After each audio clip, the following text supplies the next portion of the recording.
Keep 100% of your claim. G4 Claims. If you've been hurt in a road accident that wasn't your fault, you should really talk to G4 Claims first. Unlike road accident solicitors, we don't charge you for our services, which could see you better off. To keep 100% of your compensation, have a chat with Nicole and the team. You'll be glad you did. Search online for G4 Claims. Keep 100% of your claim. G4 Claims.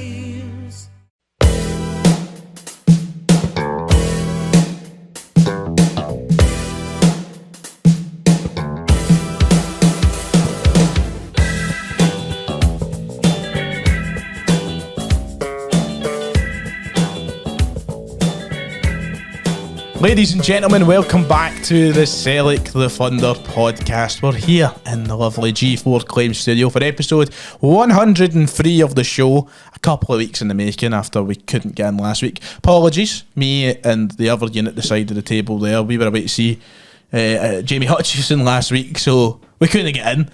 But there's no Jamie Hutchison this week, which means you're stuck with us, which I'm sure you're glad to hear. It's good to be back talking about Sellik. Or is it Ryan McGinlay nowadays? That's all I do these days, to be honest. It's nice to see. How you doing? I'm a bit fatigued, to be honest, talking about this team. Well, I mean, you say that, but I feel like this week there's been bugger all to talk about. Yeah, I'm just meaning in general, mate, to be honest. It's all I do. Any day that I can get without talking about them is... And I know that sounds quite morbid, and I don't really sound like the sort of... Getting paid for what you enjoy? I know, it's the sort of guest you don't want on the podcast if he doesn't want to talk about his team, but you get what I mean, if you're used to doing it every single day, but I'm delighted to be back on. You know what you have to do, mate? You have to do what I done. Go out and get a gig elsewhere in another sport. Wrestling. With my Budley Boy shirt on. Anyway, Calum Craig over on the left hand side. Nice to have you back. How you doing? Yeah, good. Nice to be back on. I said also it was a bit of a pain can I get in last week, but nice to be back at it. You're the only person at the table that celebrated Valentine's Day as well. That must feel like a badge of honour. Quite nonsense. You've assumed. I've assumed. You've assumed that. You're correct. I get that. It's a lot of nonsense. I don't believe in it. I don't believe in that. It's a facade. Listen, You should show it every other day of the year. Exactly. Exactly. That's it. See, this is the catch that you're missing out on, ladies. This is the kind of treatment you want. What a start. We better move on from you wanting a bunch of sad cases. It's good to have the boys beside me. We're going to try and talk about Celtic. Of course, not an awful lot happening now that the transfer window's shut. Celtic aren't competing in European football. We weren't competing in midweek fixtures. But we are back in action this weekend in a game which we'll cover all bases with. I guess we should just kind of start off the podcast kind of recapping where we are. The last time we were on here, it was transfer deadline day. Celtic only completed that signing of Adam Edel. We'll move past the actual transfers themselves. What I want to ask is, Ryan, since the transfer deadline passed, what have you thought of Celtic? There's been a mixed results. We obviously dropped points at Aberdeen, made up for it with a win at Easter Road. We're through to the quarterfinals of the Scottish Cup. It's been a bit touch and go, but what have you been thinking of Celtic recently since we last gathered around the G4 Claims table? First of all, I've been at every game. That's a start, you know. I'm not looking for an applause or anything like that, but it's good being in the press Pod box. Day fans that go to away games every week. No, you. That really count. I was in the press box instead, but prawn sandwich. Mixed. Yeah, absolutely. Bit of a mixed bag, to be honest with you. The Aberdeen game was a massive disappointment. They were so far ahead of their opponents in the first half without really making that dominance count, and then all of a sudden Bojan Miovski comes up. But it was a catalogue of errors. You know, there was a problem. I think it was Bernabei that gives the ball away. It's between him and Paulo Bernardo. I don't really want to put too much of the blame on Paulo Bernardo, but Bernabei's out of position. Left back's been a position that Celtic have been struggling with for the past year or two. The fact that they didn't sign one in January was quite shocking, to be honest, I would say. And then, you know, you're bringing in a defender out from the cold and Mike Nawrowski, who get completely backtracked by Miovski, a player that was linked to Celtic in the January transfer window. Now we're getting to the point where Celtic probably can't afford them in the summer because he's that good. He'll probably move down south. It seems that his manager Neil Warnock's sort of touting him to go down south and do the business. What is it with managers up here trying desperately to get rid of their players? It's all about those profits, all about those gains, isn't it? But Yeah, it was a catalogue of errors at Aberdeen. One, good to get the goal back, albeit it was a deflected shot from Kieran.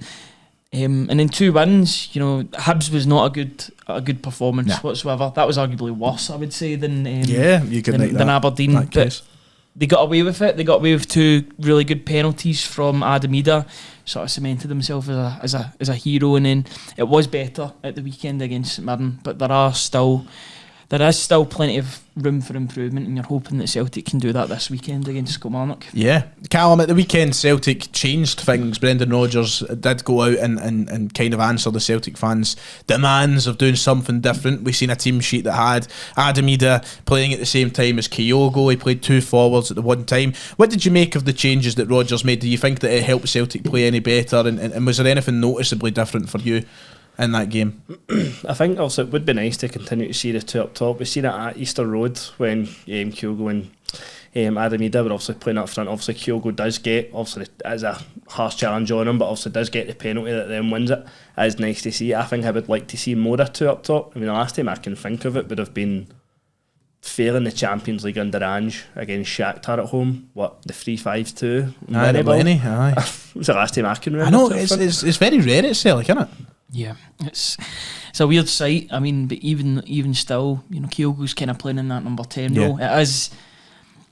They do have 2 recognised strikers, or a player that you would expect to be playing up front, but it's kind of still the same formation. I don't think it's been hugely different. No, but at the same time, I think it's allowed. I mean, put it this way, Calum. I'll ask you first. Do you think that it's allowed Kyogo a bit more freedom with the role that he's been playing? Because it seems like he's been isolated all season, and then suddenly when he plays with Easter Road, he looked a little bit better, and then of course he got the goal against St Mirren as well. Do you think that's helped him? Oh, 100%. I think because, as you said, it's not 100% pressure on him solely being in that striker position himself. It does give him the freedom, if it is to be them dropping back into position to come and receive the ball, and it's not then he's dropped out and there's a big gap up top. We do still have Ida up there to then play it into. So I think it'll probably do him a bit of a turn, especially with his confidence, because he'll be able to go and get on the ball more and have a bit more time. You're the stats man. What are they saying? What the stats saying? Well, I know one stat, and it's that Kyogo had more touches and more passes completed in that game against St Mirren than every game that he's played out with. Well, see, I'm glad that you've gave us a stat that's actually like, and this isn't, I'm not saying that you don't normally, I'm just saying that's an actual stat that I think proves the difference. Like, it's not one of these nonsense ones where he's created a half chance more than he has in the past 5 games. Something that actually does speak volumes. Like, he's had more touches, he's been more involved. So I think one of the biggest complaints in recent times is that Kyogo hasn't been involved, right? He's been vacant in these games, and we know the qualities that he has as a player. We've seen it against Rangers, but that's really the only game I can remember him stepping up and being able to show that. And even then, he hardly get any touches in that game. He had to make his touches or lack of them count when he does get, and that's pressure. If you've only got about 5 or 6 touches a game, it means that those 5 or 6 touches, you have to have something, or you have to make something happen, whether that be an assist or a goal, unless you're probably only going to be like a 4 or a 5 out of 10 in this team. You've got to make those touches count. If you can get him on the ball more and more, he's a good provider as well as a good goal scorer. So I'm all for him playing in this number 10 role. I thought he maybe would have done that anyway this season. You know, I remember that first game of the season against Ross County and Kyogo. I seen a funny tweet there. Sorry, I was wondering what you were looking at. Well, I'm not. I've got. Can I just shout out Adam here, because I was. You're going to shout out Astrid? No. So there was they kind of. This is so off topic, but I was opening up just to see in case any news came out, and Ad, the lad who obviously watches the podcast, he's here every week in the comments section. Astrid Wet put up one of the posts where it's like, "Oh, be with me," or blah blah. So the caption was, "A night with me or be drafted to war." And Adam has retweeted saying, "Be killed in war." Shout out, Adam. I came right at the top of my feed there. Anyway, I can't remember what I was saying. It's just totally off cuff, but it was there. No, I thought he was going to play that number 10 role a bit more, considering he was dropping deep against Ross County in that first game of the season. If there is a way for this focal point in Ida to be playing up front, he is getting defended by those centre backs, and it means that Kyogo can make that late run into the box. Then I'm all for it, because an unmarked Kyogo is an even more dangerous Kyogo than one that is marked. Sometimes it doesn't even matter if he's marked or not, but not even having one of those players. If he can drift about, and if he is getting marked, then he's dragging another player about with him. Yeah. That could provide opportunities for other players to get in as well. Yeah, absolutely. I'll ask the big question to the both of you before we move on to the main intro topic of the podcast.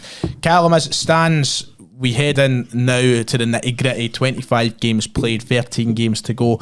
We're going to talk about the league table situation in a minute. After the performance against St Mirren at the weekend and after some tweaks and changes, what is your current feeling about this last 13? As we ask you on February the 15th, where do you stand mentally just now in terms of fighting for this title? I mean, probably compared to about 2 weeks ago, slightly positive, but I don't know if that's just due to the fact you're just off the back of a win. It's nice to see your team obviously win. That's a given, but I think even just to see something like a change of formation almost, just to actually see him experimenting with other players. You don't want to be in a case where you're experimenting with 13 games to go in the league, but it is nice to see a change instead of just that stale, we'll go 4-3-3, we'll stick with it until it works. If it doesn't work, then what do you do? So I think fairly positive, but still hesitant. Yeah, long way to go. Yeah. I mean, as short as there's not really a long way to go, but it is a long way to go because every game matters now. Ryan, what about you? What's your current stance? If you were gun to the head, fucking tell me. It's like a deer hunter or something. Like you game of Russian roulette on the go. Yeah. Who was in that? Robert De Niro. Yes. A couple of other people were in it. Meryl. Angelina Jolie's dad, John Voight. Is Meryl Streep in it? Yes, she is. yes. Aye. How am I feeling about this? It does feel like it's the nitty gritty now. The business end has arrived. I would say that the business end, to be honest with you, is the whole season. From start to finish. There is no opportunity for Celtic to slack off whatsoever, although they've found plenty of games to do that this season, it seems. Was that funny? Because you laughed twice there. Sorry, I just stopped laughing. No, I'm not restricting. We're banning laughing in this studio. State media. No, the league table does disgust me a wee bit, considering where they were in September, October time. It's self-sabotage, in my opinion. It shouldn't be this close, but due to Celtic's incompetence in some games, that is the case. Rangers have just stabilised. It's not as if they've got any better or any worse. Although maybe they have got a tad bit better. They probably should have. Yeah, that's be true. But it's all been down to Celtic. The fact that gap's been closed. Yes, Rangers have been winning games, but Celtic have shot themselves. Yeah, Celtic have beat Rangers twice this season, and yet the teams are level. So that shows that the problem isn't for getting up for those games, it's the other games, and there's some results that have happened this season that are just they're quite sickening, to be honest. Yeah, so before we go into the Kilmarnock preview, Celtic, Rangers now both sitting on 61 points. However, there is no such thing as joint top in this business, so Rangers are in second, but only because we have scored more goals than them this season. There has been a lot of conversation about this, though, in terms of psychological effect and how that can play into things. To be honest, I do agree. I see a lot of people talking about the psychological effects that has in terms of a title race, and that Rangers had that chance once again to go top of the table and didn't take it. But the reason that I'm not going to bang on about that is because by Saturday afternoon, it might not matter anyway. Because when did Rangers play? Did they play Sunday? So Sunday afternoon, sorry, take it back. Because even if we beat Kilmarnock at the weekend, if we only win 1-0, then, Rangers can still go top on the Sunday. So there's no point in buying into the whole psychological warfare part of it right now. But we have been handed a bit of a favour that they didn't go out and destroy Ross County the other night. Because they could have. They had about 40-odd shots. And they only managed to score 3. So there is a slight touch of it, Ryan, but we're top as it stands. As it stands, yeah, but all the momentum's with Rangers at the moment, and I think you'd be a fool to say anything otherwise. They have completely closed the gap on Celtic, and they will be feeling pretty good about themselves. I think it was about 3 going on about 7 or 8 last night. I think Dessers could have scored about 4 or 5 goals. Probably being quite disrespectful. It could have been about 20. Yeah, I mean I think they had an XG of 4. So it shows you the quality of chances that they had.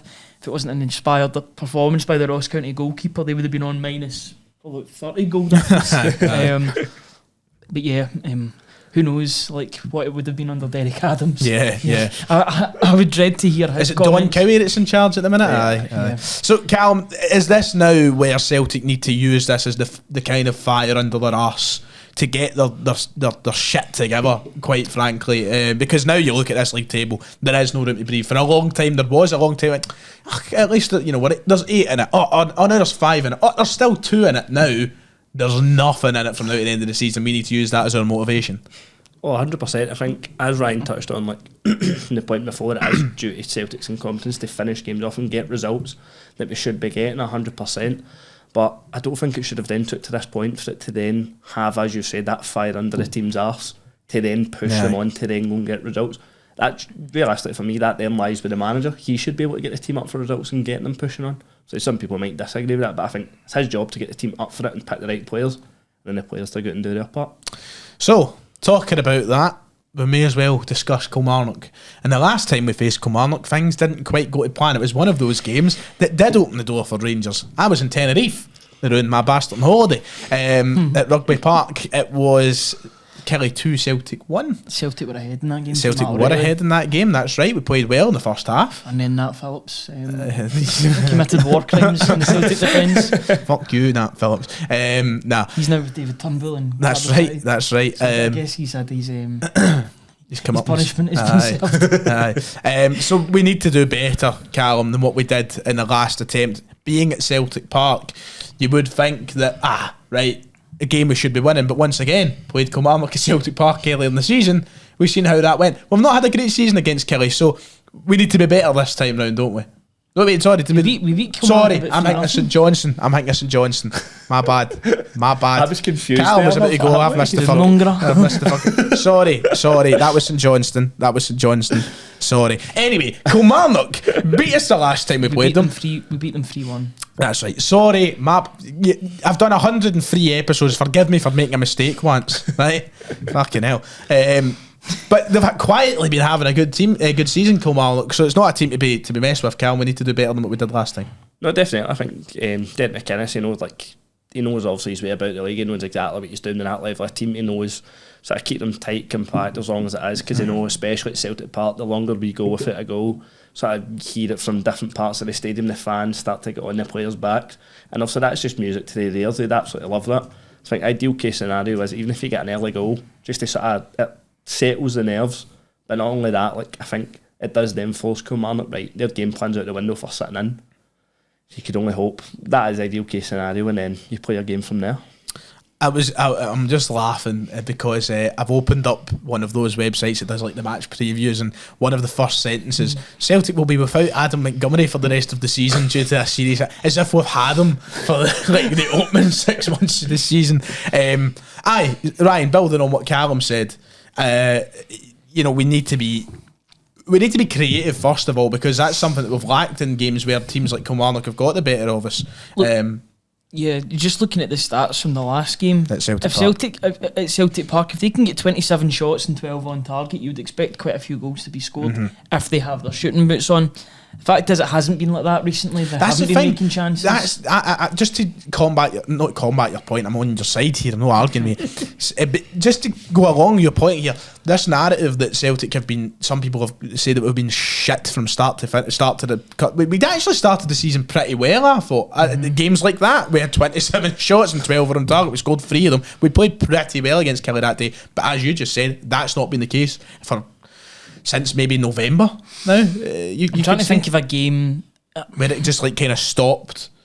Maybe the Hibs game at home, the 4-1 game at home. They should have scored more in that game. They played for about 45 minutes of really good football, and in the second half it sort of went off. As well, Ross County away from home at Dingwall, they had so many shots on target, but there was an inspired goalkeeping performance. Might have even been the same goalkeeper. No, in fact, I think it was Laidlaw that was in goals. It was Laidlaw. It was.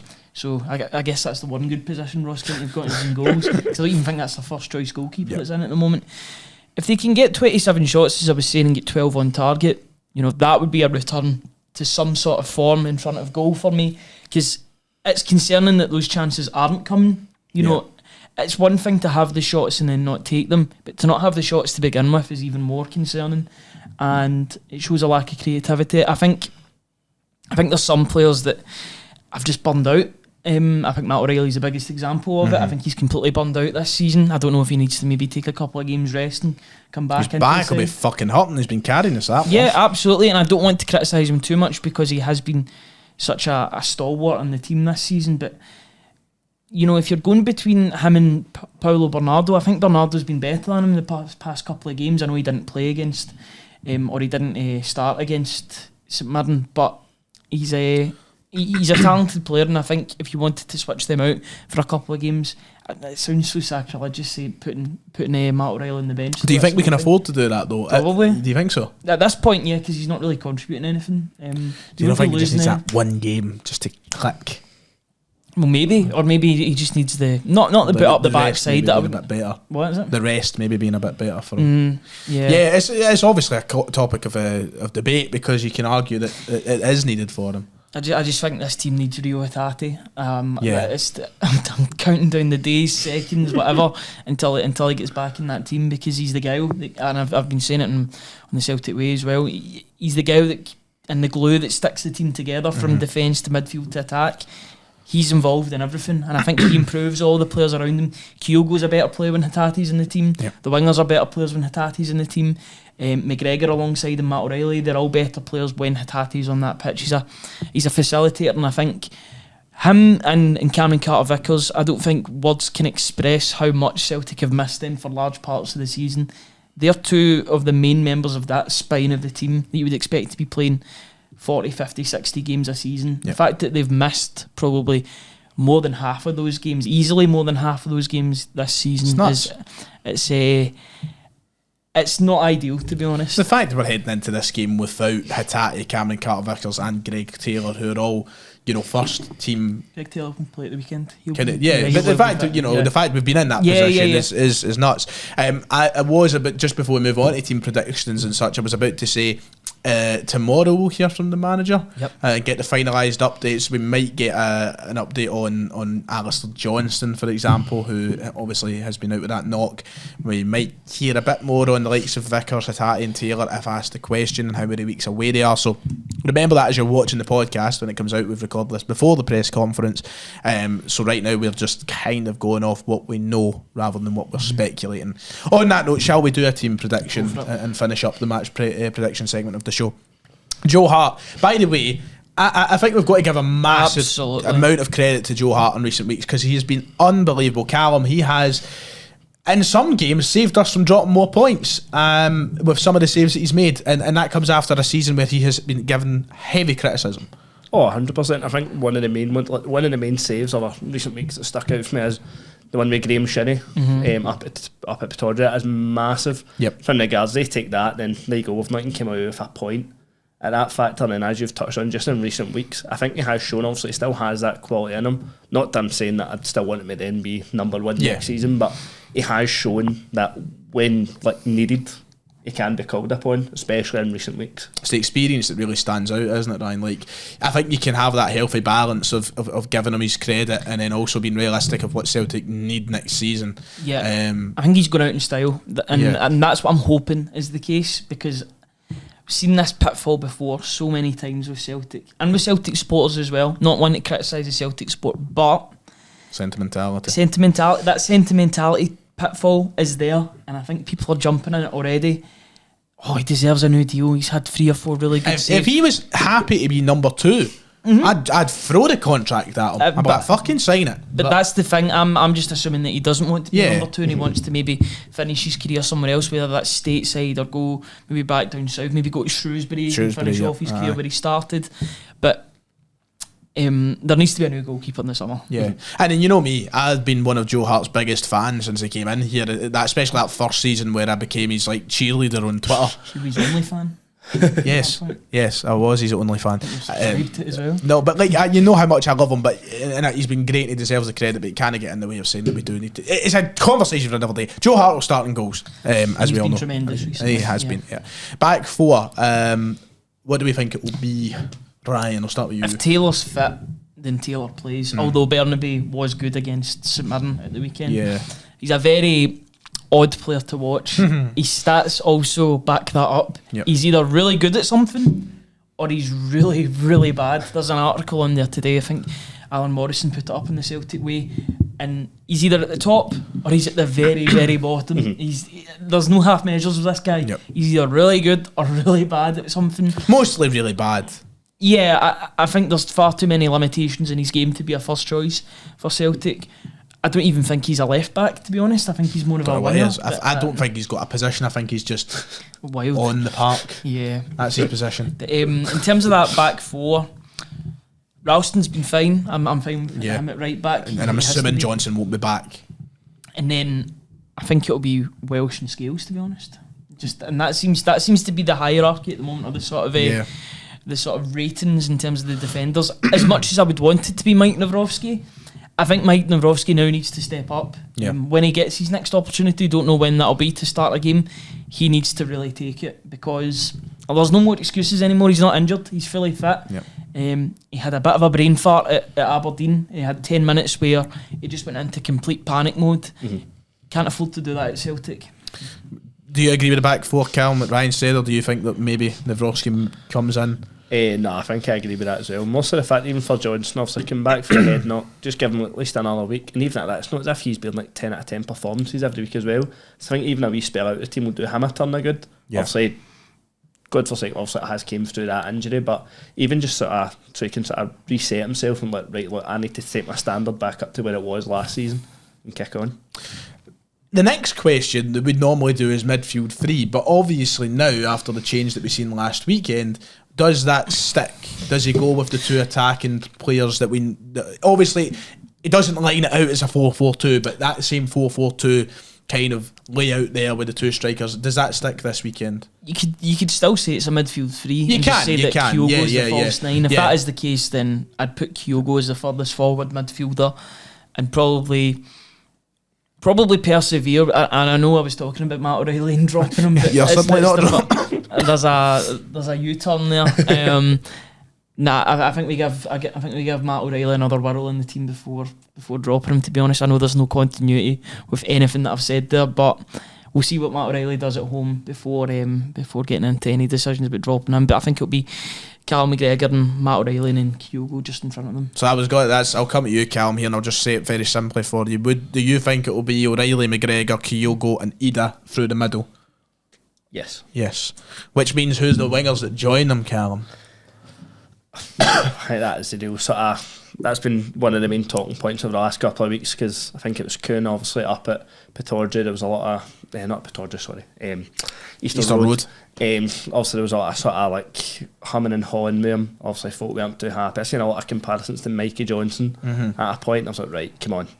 But no, I think probably for me, I could end up seeing it possibly being Palmer and Maeda.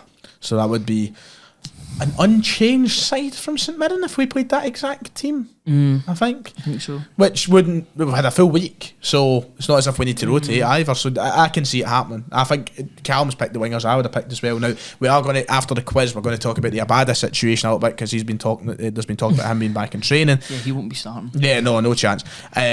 But do you think it'll be those wingers that join as well? I think so, and I've got to be perfectly honest with you, I've not been that impressed with Kieran from what I've seen so far. I know it's early days. I don't think anybody can say they've been impressed, to be quite honest, but I'm trying to look at it in the sense that how many minutes has he played? Like, I don't know, but those minutes would probably be better off spent in the gym, to be honest with you, because the guy is... I know I'm a small Fucking guy, hell. I get that, but there was a couple of times against Obita. I know Jordan Obita is a big guy that was playing out wide love for... to see you running fucking should away Obita. Like, you could just stop it running. There's no chance of that happening. Listen, lockdown hits hard. But he just looks very, very lightweight. I think he needs to put a wee bit of muscle on. There's definitely talent there, but you know, for a guy that's £3 million, you would have wanted him in a position where Celtic have been struggling this season for creativity from their wingers, maybe out with Palmer, but even his standards went up and down. For £3 million, I'm expecting somebody to come in and instantly take their spot. Might even throw a curveball and put Yang in, to be honest. Yeah, he looked bright when He's very bright when he came on against St Mirren, and Brendan Rodgers, I think in that Celtic TV not documentary, the interview was documentary. Rodgers all in. Welcome to my story. Yang, you're a beautiful boy. The Brendan Rodgers story. Streaming now on Netflix. That's like one of those Tropic Thunder adverts at the start of the movie. But no, he might throw a curveball with Yang, but I'm gonna go with the same as Calum. I'm gonna go with Maeda and Palmer. Okay. Palmer, was so important in both goals at St Mirren Yeah. last weekend. I'm just hoping it can kick on and get back to what we know we can do. So we all have the same team. Last question, score predictions. Ryan, kick it off. Just down to the fact that they need to score goals, I'm going to go 4-0. Oh, fuck me. Calum. 2-0. 2-0. I'm going to go 1-0. Couldn't be very far away for fucking Ryan. Get it? I hope it's no 1-0, but I'm just keeping it low because I don't want egg in my face. 1-0 is not really good enough anymore. No, That's it's the not, thing. of That's course. crazy. No, I need It's to crazy score to say goals. it, but Yep. 1-0 is the barest of bare minimum, but Yeah. there needs to be more. It's like you expect Celtic to win games, but now they need to win games comfortably. Yeah. Home games regardless of who they play against. Kilmarnock have been great this season, 4th place in the league. They need to be going out and kind of hammering them. Yeah. Right. Well, that's the first half of the show done, which means it's time for a half-time quiz. So, shout out to our quiz master, Kieran, who has sent us in 2 brilliant quizzes today, which will be hosted both by the man at the end there, Calum Craig. And to start us off with the half-time quiz, we're back to one that we've only done once so far, I believe, on the podcast. It's Ryan McGinlay's favourite one, and it is the one that I don't know if it's actually got a name yet. So Commentary. I'll let Calum take it away because he's got all the graphics and everything. So the closest he gave it to the name was for your Go Celtic, and I'm not doing the voice because Goal Celtic! Number 9, He missed the Lee You Griffith. missed the scorer. The scorer, number 9. Why did you pick Griffiths? Every fucking player that we've ever had, you went with Griffiths. Anyway, Cal, take it So the way away. he's done it, it's obviously simple rules. You'll hear a famous Celtic goal with the goal scorer's name removed. You'll have to guess who scored the goal. You get a bonus point for the opposition. Oh, as well. wow. Right, okay. Right, so I'm going to try and be quite affectionate. I'm going to So, save it so it's a lot easier to pause. disclaimer, because it's on Callum's phone and not mine, we're just going to play it through the phone, but you should be able to hear it fine, and I will edit over any support. I will edit supporting graphics over the podcast if I have the time. That's the big disclaimer there. So Callum, have you got it prepared, set up, ready to go? Yep. Okay, so we've got to pick who's going first in that here, don't we? You do indeed. Right, rock, paper, scissors to see who's getting the pick. That's a Right, good shoot. rock, paper, scissors, shoot. Yes, I'll take Oh, goal. we don't even know. I'll take goal 2, please. Goal 2. It's Yep. fine. So obviously starting it off, goal 1 for yourself, McGinley. Okay. What's it? It's an oldie.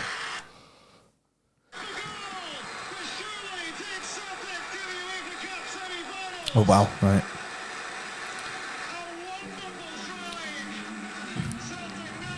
Oh no. Oh, he's gone for it. Fine, so fine if you like to go for it. Obviously it does give us the full goal after. I'm going to go John Hartson v Liverpool. Is it correct? Let's see. Oh, I thought it was... Hold it up to the mic a wee bit closer. The commentator gave it... The announcer gave it away as well, the droll guy at Anfield. Oh, did he say Did he say Hartson? No, No. All right. I didn't hear that. Right.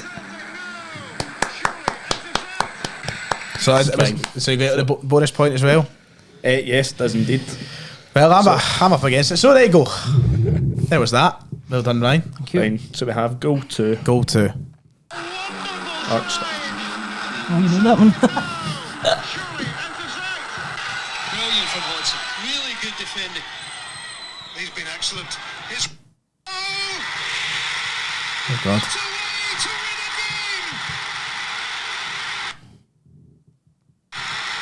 With an absolute scream. Oh, no, that's... Oh wow, is that it? I know that. I think I know that. Yeah, you know what? Yeah. Can I have one more play, please? Yes. Back to goal 2, just one more play. I try and see if I can get this. Brilliant from Hodgson. Really good defending. He's been excellent. It's Oh man. to win a game. With an absolute screamer. I think I know what it is, right? But before I go, I just want to make the general point. Do you know what's the toughest thing about Ian Crocker ones? It could be any time. Like Crocker's been around doing the he's Scottish very game, well, yeah, he's long There his is voice. another isn't bit that's sort of sticks out a wee bit more, so you know. Right, so Gauge. the things that have given it away to me is number one, it's a screamer to win a game, which a few goals come to mind. There's been a few screamers to win There's games. one that really comes to But mind. then there's one, oh no, wait, it can't be the one I'm thinking. Shit! Because mine wasn't Can to you win. play it again, please? Oh, he's got Yeah, to come for a third play, Christ. It's not even for me. Just gonna have to judge it with the message. Who the fuck did Watson play for? Good defending. He's been excellent. His That's who I'm trying to figure out. Who was the defender that are saying he's been excellent? I thought he said Hodgson. See, my guess originally was until I caught. At first, I was thinking Rogic against Kilmarnock, but that was for each. That wasn't to win the game. Mind the mad screamer with the green Yeah. kit. That was my thought, but it's no that. So I'm done. I have no idea. I genuinely don't know, but I'll stick with Tom Rogic. I just don't have the opposition. You're gonna Yes. correct answer. Can I get the Was opposition? it Rogic? I was nodding because I knew it was against. Bastard! I wish I knew who it was against. It's Rogic now. Ronnie Dyler, 2016. So was it the right season as well then? So we had the right game and everything, but it wasn't for each. That one at 1-0. At 1-0 Oh, what a dick! against. Oh, dick!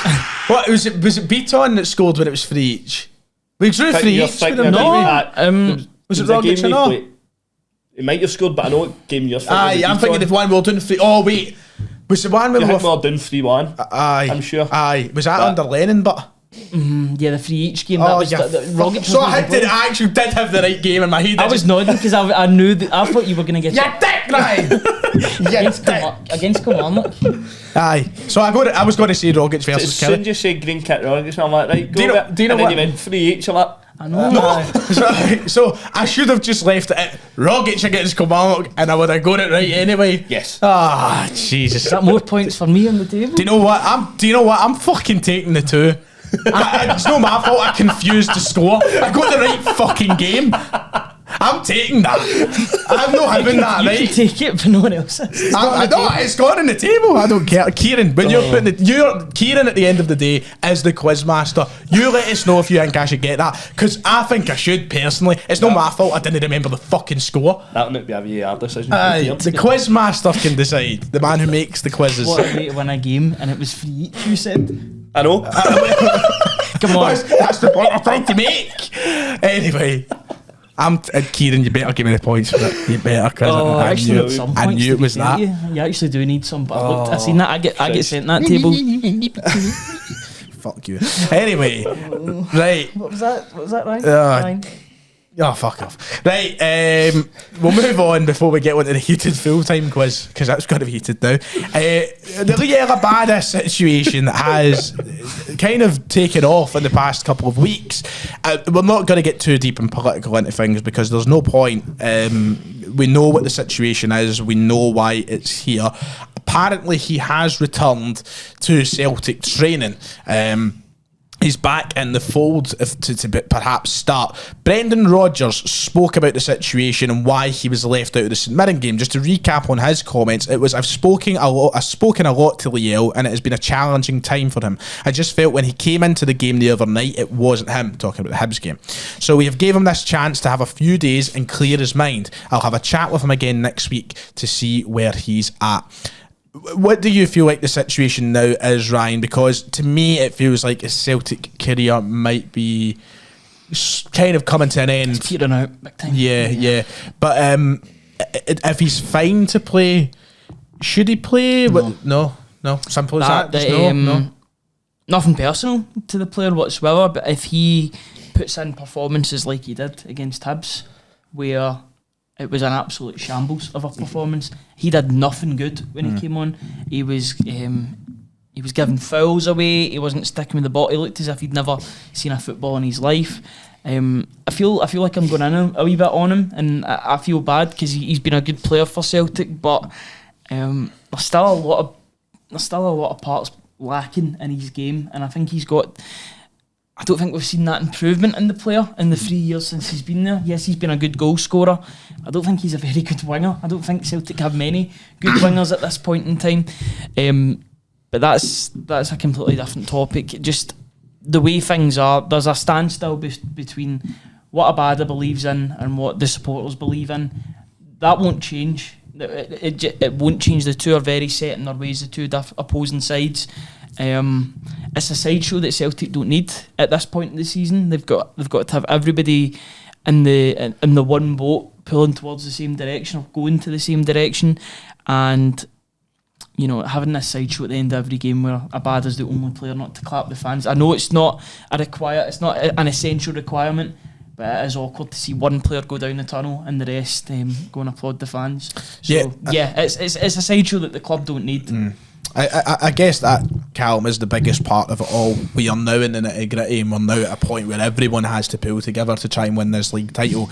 And at that moment in time, you do need to ask if, and even if, I don't blame him for his head not being in the right place. This is a situation far out of our control, but as Ryan said, fans will have their side of things and he'll have his side. But is it just as simple as that now, that if his head's not fully in it, then he shouldn't be directly affecting our chances of lifting a league title? No, more so the fact the position that we're in just now, being like level at the top of the table, not joint top, just level. It's, you can't afford to have players that aren't 100% committed or they aren't 100% there, because as like Ryan touched on, the Hibs game, it was very similar to last season when we played Hibs at Easter Road and Maeda gets sent off. He was just running into people. Like, he wasn't contributing anything whatsoever, like positively. So I think it is just sort of burned its time out. I think it's just a case of you just keep going with the players that are there 100% committed, because at the end of the day, the league's a priority. You need to get that over the line. Yeah, it's just going to be a weird one, isn't it, for the next few months, whether or not he's involved or not, and what happens with it. It's a real puzzle, and quite on it, in all honesty. Probably would have been a lot easier to move him on if he hadn't signed that new deal. Yeah, that's probably taking a large. There would have been. See, because I said this the other day when I was with one of my mates. I've got a pal who supports Rangers, and we were at imagine that, real world. But fucking, I was out and I was saying, like, I genuinely wouldn't, and this would be, it's crazy to even suggest this because he's a bright young player with a lot of money. I genuinely wouldn't be surprised if I woke up one morning and we terminated his contract and we just decided it was mutually best to split ways. I'm not saying that's going to happen or should happen. I'm just saying we're at the point now where it wouldn't take me by surprise. Yeah. If it was to happen. It's a real weird puzzle of a situation to be in. I guess he's getting outside pressure from, Israel nationals, and his teammates, his own national team boss has put pressure on him to move on from Celtic, and you can see that's making. You can see he doesn't even want to approach the fans. So I don't give a fuck. He can go if he wants. Like, it's as simple as that. But now, how do Celtic navigate that is the question, because that was a player who we thought was worth quite a bit of money. And even more so after he signed his new deal. But that was all. Mike's there, son. Sorry. Talking there, fuck. Mike's there. Thanks. Even more so due to the fact that he signed that deal. I think it was only like a day after the transfer window shut in the summer. So, he's definitely an asset, but an asset is only good if you can use it at that point, and an asset will depreciate in value if you're not using it. And if you are using it, that asset has got to be contributing on the pitch. He was doing the opposite. He was actually against the team in that game against Hibs, and that sounds quite harsh, but everything that he done in that game was just not benefiting the team. In fact, it was hindering it. As Celtic were pushing for a winner, they could have very easily lost that game. Thank goodness they got the penalty at the end to ensure the win after they rode their luck a couple of times with some good chances for Hibernian. But yeah, I just think in the summer this will get resolved and he will move on to pastures new. Where that'll be, I'm not sure, but it's about what you do with the player at the moment. Do you play him and hope that he can be in a better mindset, or do you just you just not play him, maybe put him on sparingly as a sub in games when the game's over? I'm not really sure. I don't know if there is a right answer at this point in time, but if his head's in the game and he can contribute to the squad, then I'm all for him playing. But if his head's not at it, then it cannot be to the detriment of the team that he continues to play. Yeah. Right, I think we've covered all grounds before we go into the Q&A, because as I said, there's not an awful lot to talk about. But before we do move on, I'll just before Calum, anything Celtic related that you want to bring up before we go into the Q&A?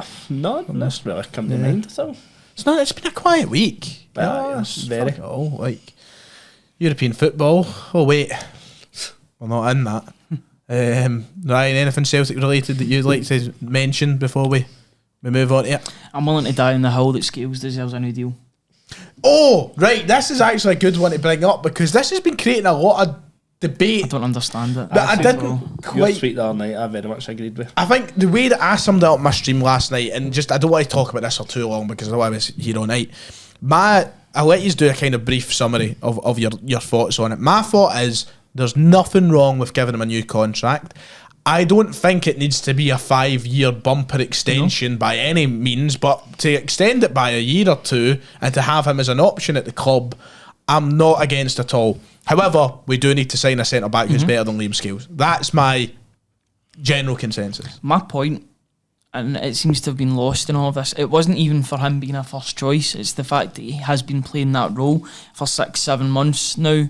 I think it's been 6-7 months. It feels like that anyway. So September, so. October, November, December.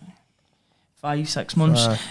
He's been in there. He's not missed a game. I don't think he's missed a minute since he came in for that game at St Johnstone. He deserves a new deal, even if he is to become like a backup player next season when a better player comes along. At least he'll be recompensed for the job that he's done this season. I'm not saying that Celtic are a charity or anything like that or whatsoever, but he deserves a new contract that's befitting of the position that he's currently in at the squad. He just deserves, it's the right thing to do if he was to get a new contract. Not saying it's a 5-year deal, I'd say a max, maybe a 3-year deal, because he's 25 years old. And in one way, you're also protecting your asset as well, in case somebody wants to come in for him. If a team wants to come in and buy him, then they'd have to pay more than what they would at the moment. So yeah, I've got no problems with it whatsoever. I don't understand the divide between certain sections of the support that think he's awful all of a sudden when, you know, I was at the game against Lazio, I was at the game against Atletico Madrid, where he was Celtic's best defender by a country mile. Yes, he's had a couple of poor games here and there, but Couple of poor games here. I know every time I say that here and there, it's just the McCarthyism comes out. But he's been such a solid member of the team this season for the vast majority of it. You don't become a bad player overnight, and you don't become a bad player due to bad form. I'm sure he can turn it around and be a mainstay in the team once again. He's keeping Mike Nawrowski out of the team. Yeah. Him and Welsh, and Mike Nawrowski's cost £3.5 million in the summer. Was it 3.5 or was it 4.5? Fuck knows. A lot of money. Yes. So yeah, deserves it. Right, Calum, you go. Your turn on Scales. No, I think Ryan's eyes have everything on hitting the head there. I think it's very much like Ralston when he gets extension deal. Yes, it's because he's there as an extra option. By no means doesn't mean that he should then be a starter, but it is nice to at least know you've got him there if somebody does come in, they do need to pay that bit more money for him. So yeah, I wouldn't have anything against it. It was a 2-3 year deal. I'd happily take that. Yeah. Right, well, that's good. We can move on to the Q&A and we'll battle through that very quickly before we get on to the end of the episode quiz. So, we put out the tweet earlier today asking for your questions, and I like the first one. We talk a lot about kits, but this is a unique one because I've never had this, and Calum, you'll love this because you're like a kit man like me, you buy the odd random thing here and there. If you could have an ideal 3 kits from it doesn't have to be like this, like from every year, like so you could have a 2005 home, 2010 away. If you could have any 3 kits, what 3 are you picking? I think this is a good one. So we'll go through one at a time. What would your home kit be? I think that I would For both of us. What? For all 3 of us, yeah. All 3 of Oh us. yeah, we'll all go individual. My home kit, I'd probably go with this year's special edition one. That's what I would pick for that. I thought you were going to say this season's home. Out of every kit I could pick, I'd pick Get that. a bank of the head. I'd probably pick that as my home one because I think that's just a very nice representation of Celtic, the green and white hoops. That's what we are. So I'd pick that. I think I could agree with it on that. Outside of it, I think I'd probably go 2017-18 home. That was my mind kit. I think it was so simple, but So similar lines. I'm going for the one that was 10 years before that, the 40th anniversary one. Yeah. So we've all went down the same route. Yeah, the anniversary. Effectively. Aye. You can't, well, as much as you can mess with the hoops, sometimes it's better. Well, they just not can. to. Yeah. I actually like the home kit. It's grueling, but it's still shit. Right, so that's a very good away. Right, I'll go first again because I've got a very simple school of thought when it comes to Celtic. The away kit should always be fucking yellow. I think they're the best away kits. I love the yellow away kits, right? And I can't wait for the next one. So if I was picking an away kit for me to go with the away, I would go with the Seville year, the yellow with the NTL. I like it. That's what I would pick. I can't remember if it's the first or second one. It's the one that has like the writing saying Celtic FC. Aye. Like the wee tiny writing on it. I'd go with that one. That'd be mine. It's got to be it's a toss up between the two because I like this year's away kit as well. What one is this year's? The black one. It's Oh yeah, aye. I'd actually go between about 3 or 4 black kits to be honest with you. The 2012-2013 one with the tricolour. the tricolour cuffs. Fair enough. Or There's no yours. You've got a third kit in a minute, son. okay. Right, so you're going with the black. Yes. Right, okay. I'll go with this season's black one. 'cause Oh, I you're think going with it's- this season? I think it's class. Controversial, maybe. Makes me feel really fat wearing it as well 'cause it's one of those tight. Oh, I hate the fitness now. What would you go with, Cal? What away tickles your fancy? 2003-4 Black Magic. Oh, Nice one. that's a Just shout. so That was the one I was simple, gonna but say. That's a shout. So simple, but shout. nice. Right. I'll give you that. That's a good one. Right, and then simply, mine's has all been. I know what. If I was in charge of Celtic, it would be the same fucking 3 colours of the year. It'd be green and white for the home. This is why you aren't in the marketing. It'd be a yellow for the away, and the third would always be a fucking bumblebee. So I'm taking the original bumblebee as my third kit. There you go. I'm going for that 125th anniversary kit, the collar one, the white with the collar. Fair enough. So you've went for green and white and black for your kind of colour Yeah. palette. Okay. Your third Covers choice all kit, Cal. bases. Fucking hell. I mean, what I've got involved. Like green and white, black. I think it has to be a bumblebee, doesn't it? Just it mixes it up, it gives you variety. Aye. I can't wait to get one back. But the one that grew on me, and I know I hated it at the time, but as it went on, I loved it, was the Scotland one. Like Scotland, with yep, that. yep, I don't know same. what it was. After Love that it. season, I absolutely loved it. I don't know if it's just because of that memory. Because I never owned it until 2020 or something. And I was like, why did I hate this so much? It's one of my favourite tops now. I was stuck between that and not the original Bumblebee being my third. So that was good. Well done, boys. All different choices as well. And I'm surprised I'm the only one that has a yellow kit in there because I love the yellow I kit. don't know. I think think it's I've just ever because had the a yellow last kit. yellow kit had put me off. Did you like the last one? It was just that tartan by the top. I can't right mind off it. Huh? And Charm. Good memories. I'm trying to think what one that is. It's the one that we won in Rome. Oh That's yeah, your like that. That game. one That's reminds the me of El Unissi. I don't know why. But Aye, the semi-final aye. against Hibs. Yeah. That's cool. Right, good question, Elliot. Thank you. Right, Cal, who's always in, says, I know we can't really be picky about transfers at the minute, but do you think we should bring in more Scottish/homegrown players since Turnbull is away and Johnson could possibly leave as well? Quick answers, Ryan. I don't think we can afford Lewis Ferguson, so no. Cal. 22 million is his release Yeah, clause. yeah. I was Wow. going to say, I think the closest would have came out would have been like Josh Doig or such, somebody Yeah. for the fullbacks, but don't really see it happening. Yeah, the thing is, I would say yes to it if there was actual evident players to go for.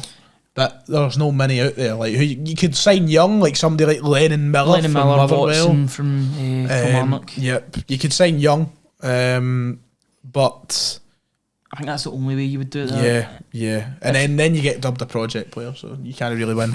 Aye. Every player for Celtic's a project. That's what you just got to just get with, basically. Yeah. Every player's a project for Celtic. The lad who I gave a shout out to earlier says, not really a question, but Ryan, can you do a Brendan Rodgers impression of your love for Zara Larsson in the early days of Oh wow, Ryan that's 118? a throwback and a half. Like, you know, I've never stopped loving Zara Larsson. Beautiful human being, a tremendous songwriter, and I think Lush life. I would love to see her come and perform Lush Life at Celtic Park when we lift the league title, and I'll say, Zara, will you marry me? That's this. She's a beautiful You're a singer. beautiful girl, beautiful human being. I like that song with Emenike. and, I will never forget you. and I mean the Spartak Moscow striker. West Ham at one point as well. Did he go to West Ham? Played about 4 games. I Did he? think Doumbia was. I remember Doumbia being there. Yeah. Fuck you now. They just signed all the FIFA 12 good players. Wellington's probably in there for about 5 minutes as well. Right, Wallison. next question. Who in the current squad would you take out for a Valentine's meal, and who would you have cook for you? Cook, Bernabeu, because you just get you Stephen. Did a good laugh. Who'd you take out? Matt O'Reilly. I think That's a good shout. Aye. Just in hopes he picks up the dog. I'd still be taking out my Joe. Big Joe, not Big Joe. Sounds like a horrible euphemism. My Big Joe. I'd be taking out Joe. And I'd have... who looks like a good cook? Do you know what? I'd have Matt O'Reilly cook. Because I think he's probably like a good chef. I think he's one of culture. Yeah, yeah.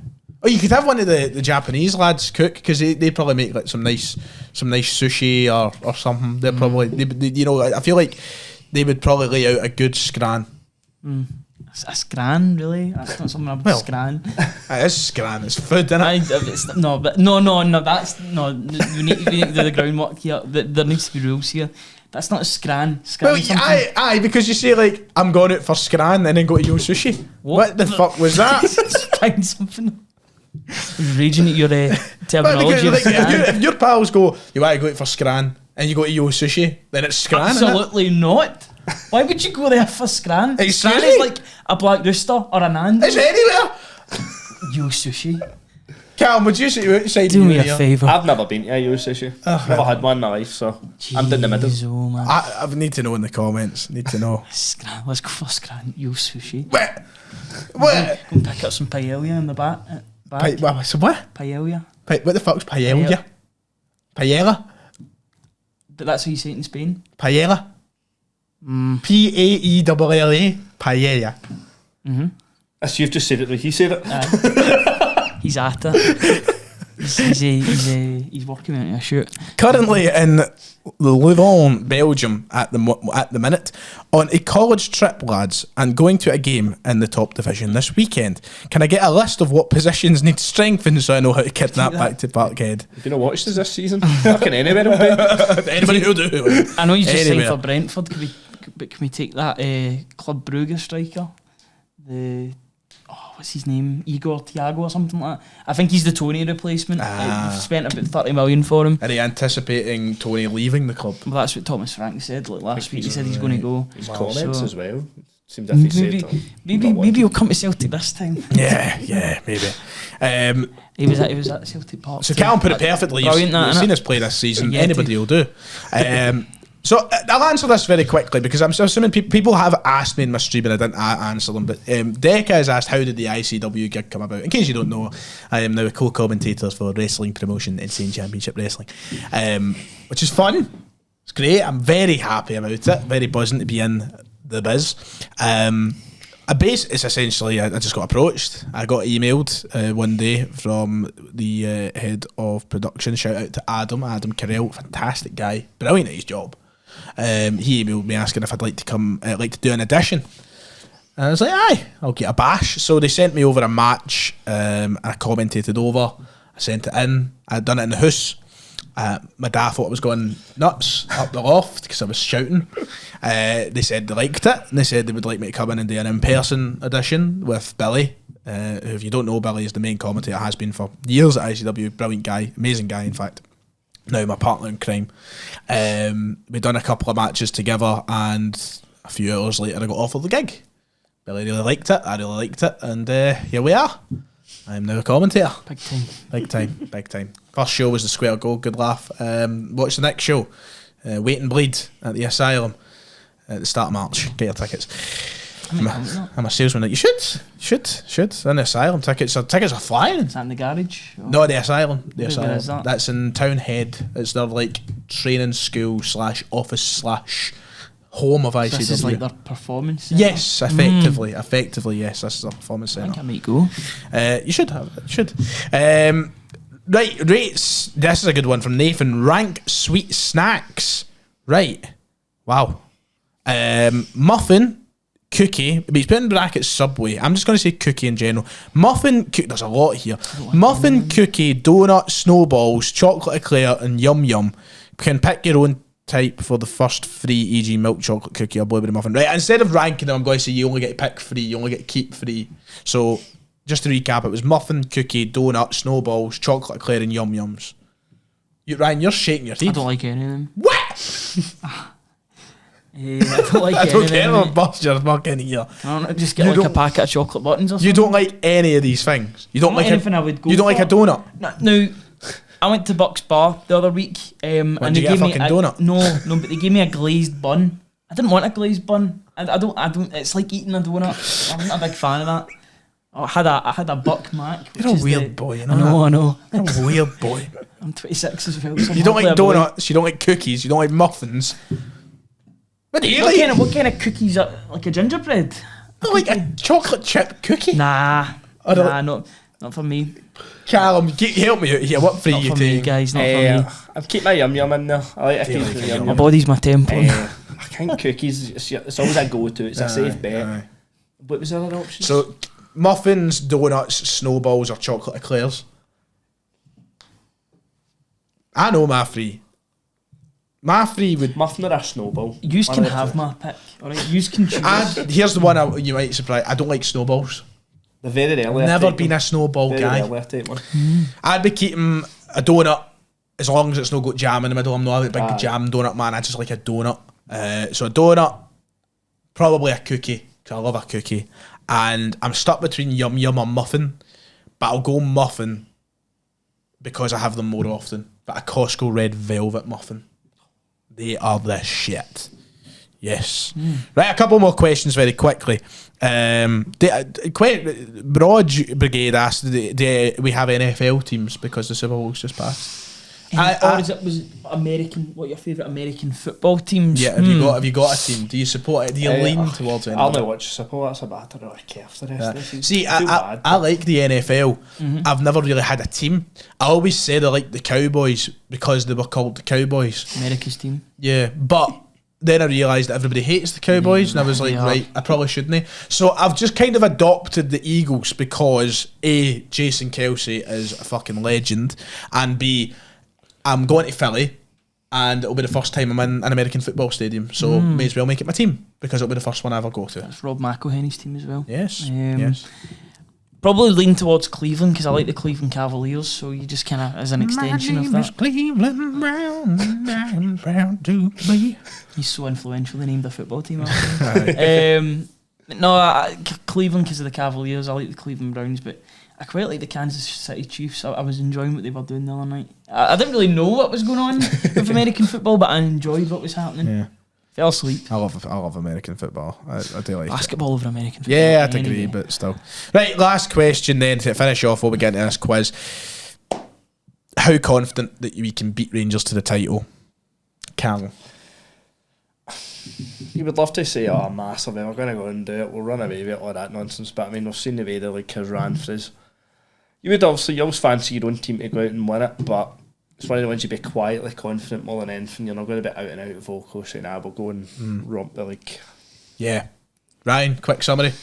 And this question was from Danny Boy, by I the way. think I'm 60-40 in favour. 60-40. Because Could go either way. 50 at the It moment. could go either so, way. You know, Celtic win the Celtic Rangers games, then I've got every confidence. But those are going to be key. Yeah. They need to win every other game. as Can't well. believe I'm not even here for the next one. I'm in Philly. In Philly. So I'm going to have to Exactly. wake up bright and early to see it. Right, let's Rangers go on. fans will say you've shat it. Yes, yes. Even though I've paid $3,500 to go to fucking WrestleMania. Can't hide money, boy. Cannot. I didn't pay it in the one. That's the IC dub money. Just to clarify, I did pay it over like 14 months. So, you know, not that long. Finance. Yes, yes. Right, Calum, full time quiz. As I said to you in the carnival, and he doesn't know the full-time teaser, but it is a fucking cracker that he's gave you. If Nice. it does, I'll stick it down, yeah. I can't wait to beat Ryan. I'm going to do it. You did realise I'm literally going to do it. That's fine. So obviously I will read out what the basis of it is, and then I'll let you Right. choose Okay. who's first and who's second. So with this, looking like our closest to the wire league season in nearly 15 years, tonight's quiz is focusing on the 2010-11 season, 5 rounds on the Old Firm /SPL/Scottish Cup /Scottish League Cup and Europe. Okay. 2011. Right. We all good with that? Yes. Let you decide who's going Well, first. Ryan, since who's going right second. now you might have won at half time, depending on what the quiz master says, I'll let you choose if you want to go C or B. I'll go City. Oh, you're going first? Bastard, I was going to go first. Right. Take it away, Except Cam. you weren't, because you gave me the opportunity. That's fine. Right, sorry, who did you decide? Let's come through this. Me, I'm going first. City. Show me That's the fine. money. It's fine. So, what was the point gap between Celtic and Rangers at the end of the Even into football at this point. 2010-11 league season? That's mad to me that you weren't into football then. No, I was kidding on, but it's just at the start. The gap.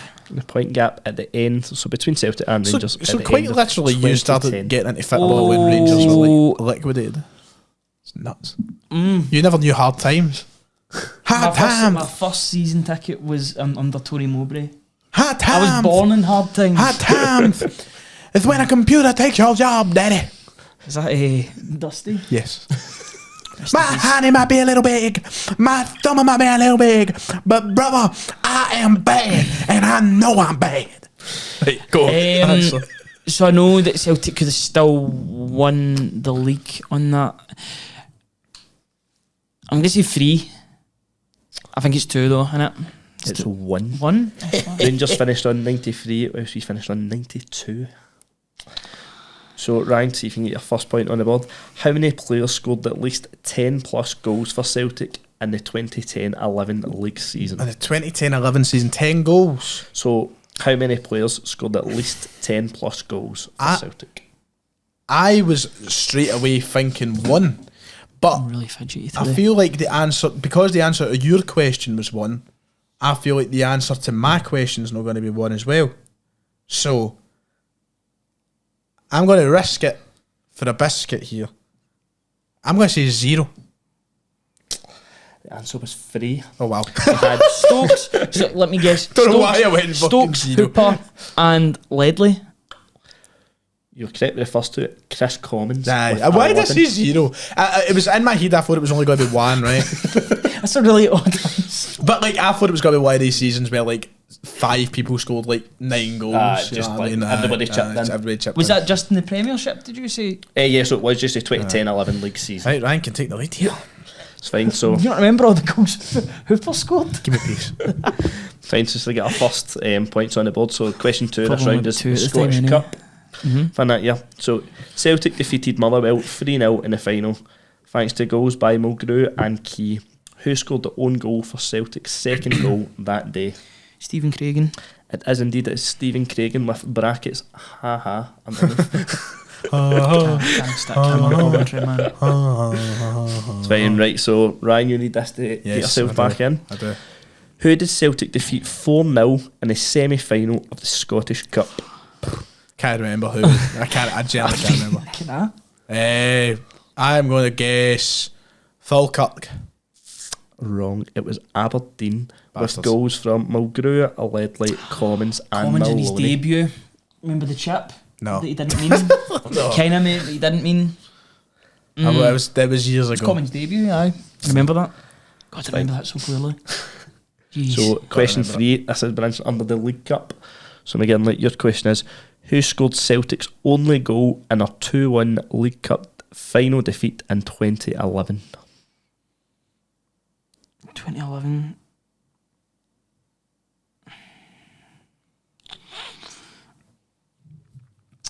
Um, 2011. Did I not get who it was against? No. I'm going to have to rush you, Pip. I'm going to have to unfortunately rush you. hasn't given up. That would help. You bear with me 2 wee seconds. I will. you. You've got your £50, that's safe.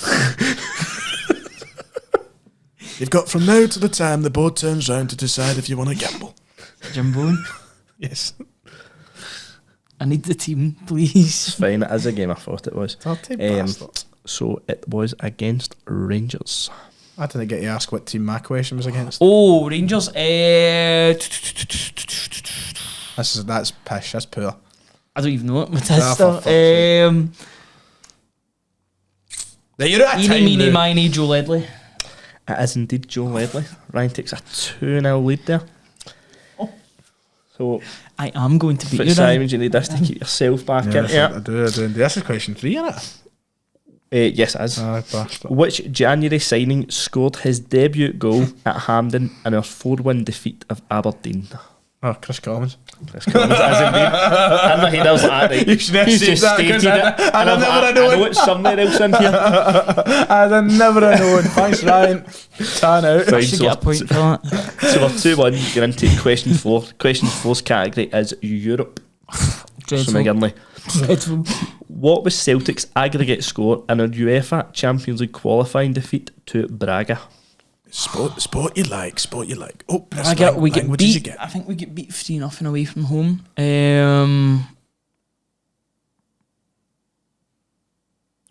I'm gonna go 4-1 to Braga.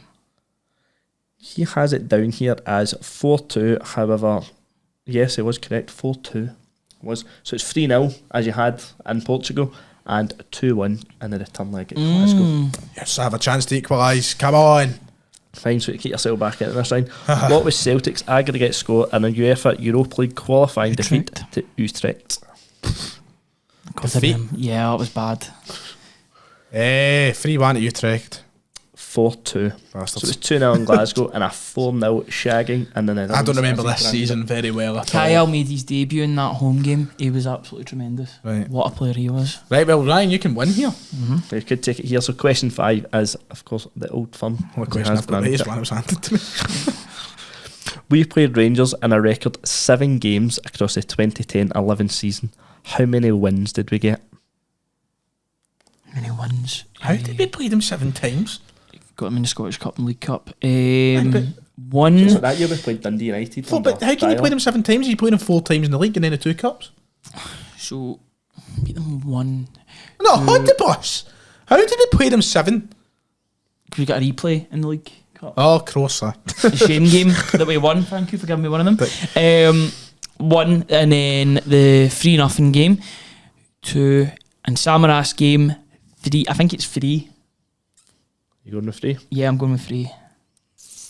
You would be correct. It was 2 in the league and 1 in the Scottish Cup. So he did gift you a point, but you did then gift one right back. I knew it anyway. It's fine. So that was all I'll give you my enough for the week. consolation question. So it was in Get me out of here. brackets, I'm sorry, haha. What was the overall As if you aggregate knew. score in all 7 Old Firm matches? 12-9. 10-7. So you had ratio wise 3-1, 2-0, 3-0, 0-0, 2 each, 1-0 and 2-1. And just for the sake of fun, would you like the tiebreaker? I said that. Right, I go for it. Fine. So in the words of Joey Tribbiani, I'm not even sorry. Across all 5 competitions, how many goals did Celtic score in the 2010-11 season? 142. In all competitions, did you say? Across all 5 competitions, yeah. Don't even bother. Just go. 125. Again, we would have been closer. It's 117. Oh, that is pathetic. Pathetic. 85 in the league, 2 in the Champions League, 2 in the Europa League, 14 in the League Cup and 14 in the Scottish Cup. Bringing back your thunder. Aye, well done, Ryan. Right, like and subscribe. Have enjoyed. Cheers.